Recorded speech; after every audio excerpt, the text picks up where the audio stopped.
All right, they're finally here. The new big 10th generation Google Pixel phones, and I've got your first hands-on impressions of all of them. Fresh off the plane, by the way. I'm recording this after like 20 hours or so of travel back from Chengdu, China, where we just won gold with Team USA in Ultimate Frisbee at the World Games. The games were incredible, the team was incredible, and so if for the next couple months I use this massive gold medal shaped like a panda as a prop, sorry in advance, I can't help it. So there were big hopes and expectations for this whole series of phones: Pixel 10, Pixel 10 Pro, Pixel 10 Pro XL, and Pixel 10 Pro Fold. They've been showing us the design on social media for weeks now, but it's what's inside that has the potential to be a game changer. I will say though, I actually do like the Pixel 10's designs. At this point, the camera bar is pretty iconic, so they're keeping that. But then this build is even more flagship-y and high quality than ever before. It's still IP68 rated, but now it's Gorilla Glass Victus 2. And it's in these 4 colors: obsidian, frost, indigo, and lemongrass. It has a nicely upgraded top speaker. It has a brighter 3000 nit display. They've matched actually the speaker grills with the metal color. But then the two biggest things, which both technically count as inside the phone: triple cameras and pixel snap. So triple cameras, I wasn't actually sure if they were going to do this because we saw the leaks and I wasn't sure if it was the Pro or not, but it turns out they are finally doing triple cameras in the base Pixel. So we have here a 48 megapixel primary camera, a 13 megapixel ultra wide, and a 10 megapixel 5x telephoto camera. So that's great, and we'll get to the Pro cameras in a minute.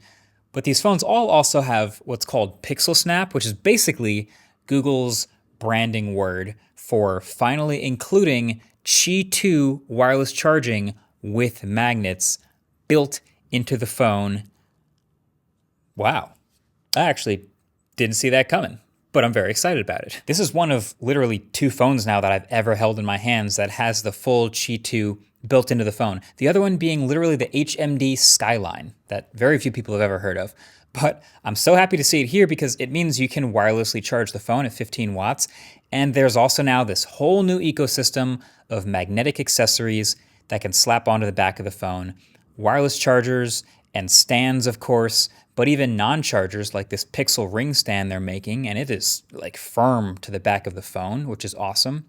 And yes, iPhone MagSafe accessories do line up with these Qi 2 magnets. So basically any accessory out there that will lock onto the back of an iPhone will also lock onto the back of this phone too. So Google is of course going to be selling this $40 Pixel Snap charger. It's just a metal puck. You already know how that works.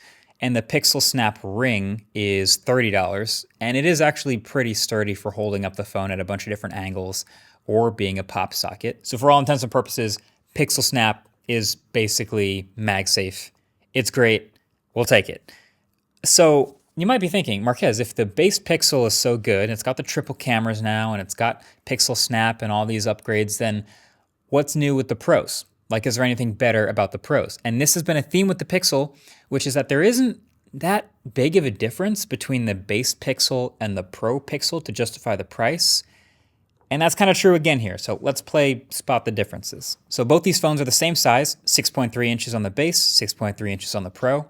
But the Pro's display is slightly higher resolution and slightly brighter. And it's LTPO with a full 1 to 120 Hz variable refresh rate instead of 60 to 120 on the base.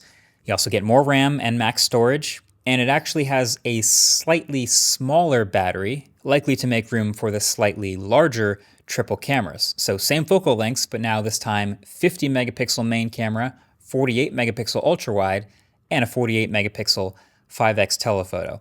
So with the extra resolution on that telephoto on the Pro, you can zoom in further, all the way into 100x it'll let you do now. And ProRes Zoom will do its best to use AI and try to process and sharpen what it thinks you're taking a picture of, where you can only go into 20x with the non-Pros. And the Pros come in Moonstone, Jade, and Porcelain. Now, how much better are the Pro's triple cameras going to be than the base phone's triple cameras? We'll see, and also, does the extra RAM make a big difference? Is a better selfie camera going to make a big difference? These are things that I have to test in my full review, so definitely get subscribed to be among the first to see that when that drops.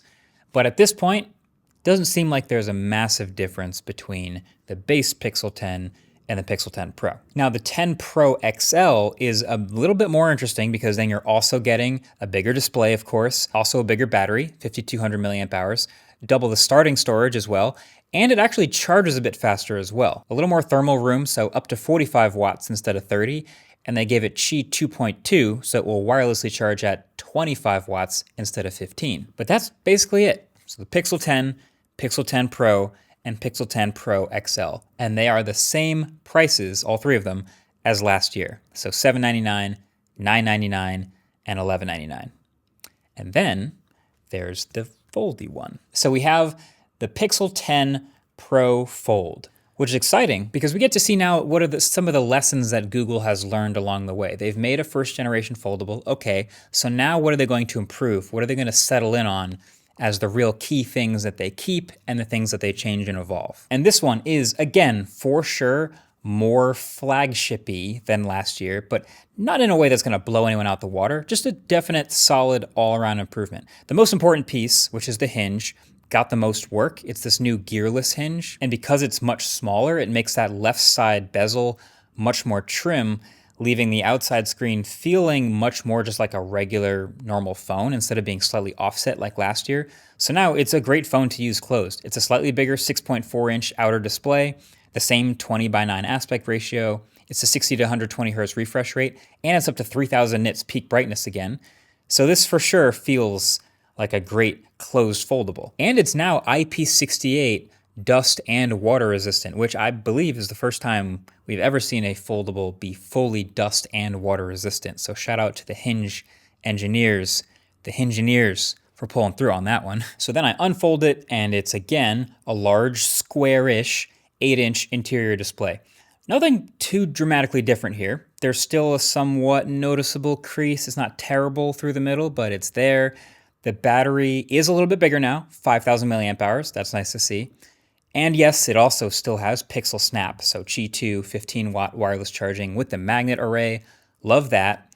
Tensor G5, 16 gigs of RAM, up to a terabyte of storage, and roughly the same triple cameras as last year. It's a 48 megapixel primary sensor. That one's new, but then the same 10 megapixel 5x telephoto and 10 megapixel ultra wide with macro. It's all in a package that's just slightly thicker than last year's, and the price is also the same, $17.99, and it comes in some nice boring jade and moonstone colors. So yes, it's interesting. I like it, but I do also have to admit, it doesn't really do anything that other foldables don't. Like, it's not offering some massive dramatic improvement. The hardware is not incredibly thin or some crazy lack of a crease or anything like that. It doesn't have super fast charging. It doesn't have incredible cameras. It doesn't really do anything super special. I mean, IP68 is pretty new and Pixel Snap is nice, but really, it's a Pixel. And that's the thing that matters. Like, the slightly more flagship-y hardware is one thing that Google's been slowly getting better at over the years, but massive numbers on paper has never been their thing. They've never had a 100 megapixel camera or 100 watt charging. But instead, the Pixel continues a tradition of being the smartest phone in the room by just having a ton of really useful software features. And they've added some stuff this year that strikes me as stuff that only Google could pull off because it's using just so much Google stuff. Like, the two that really stuck out to me are Magic Cues and Conversational Editing. So Magic Cues, very cleverly, basically takes cues from across different services in your Google account to surface information where you might need it. So, example, you're texting someone and they ask you where the dinner reservation in New York is.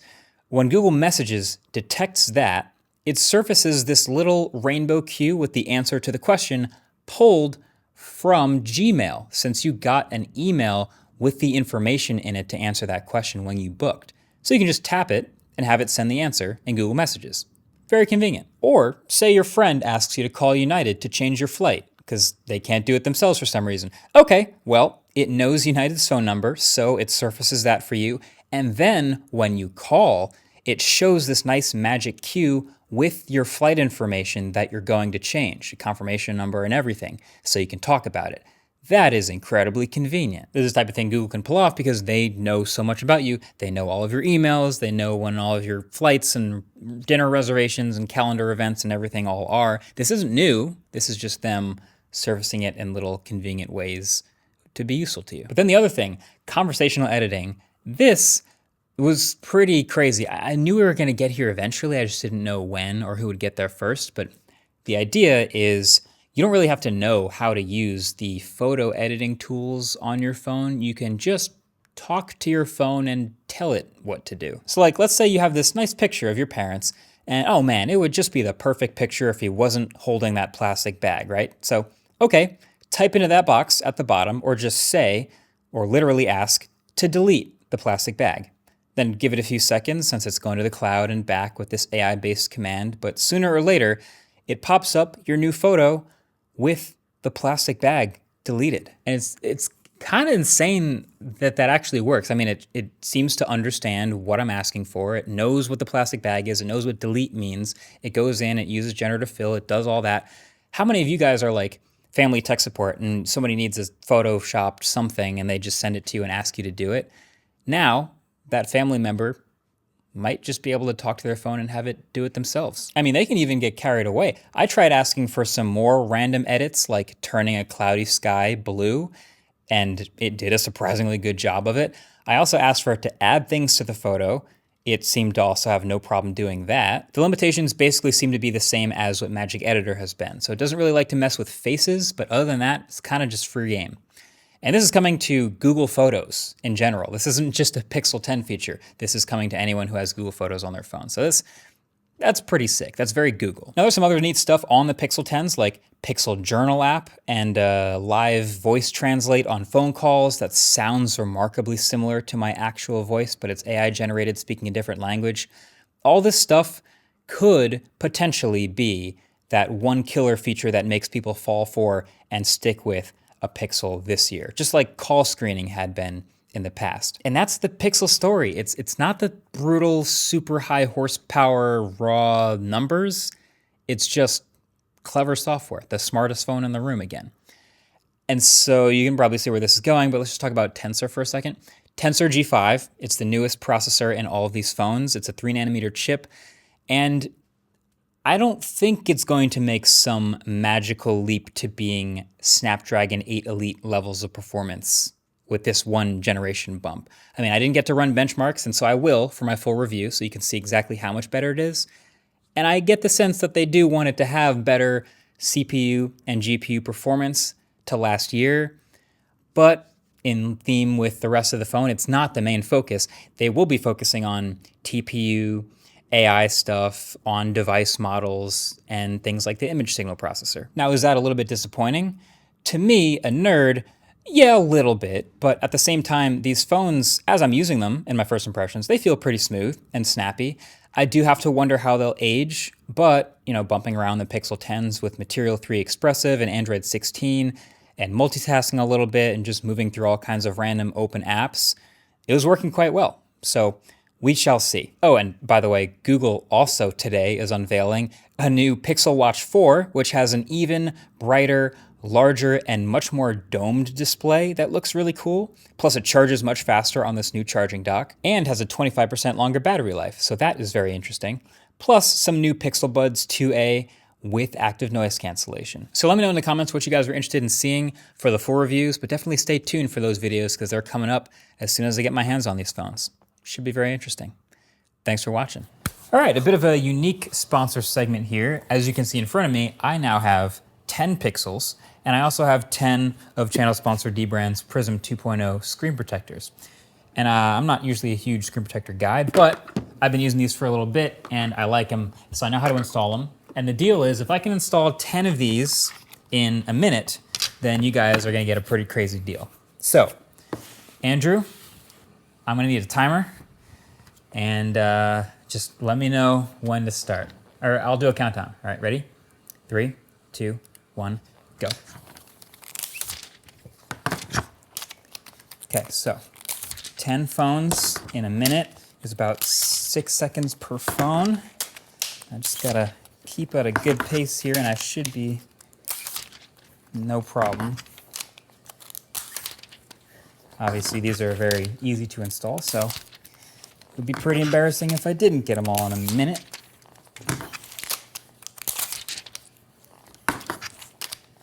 perfectly with no bubbles.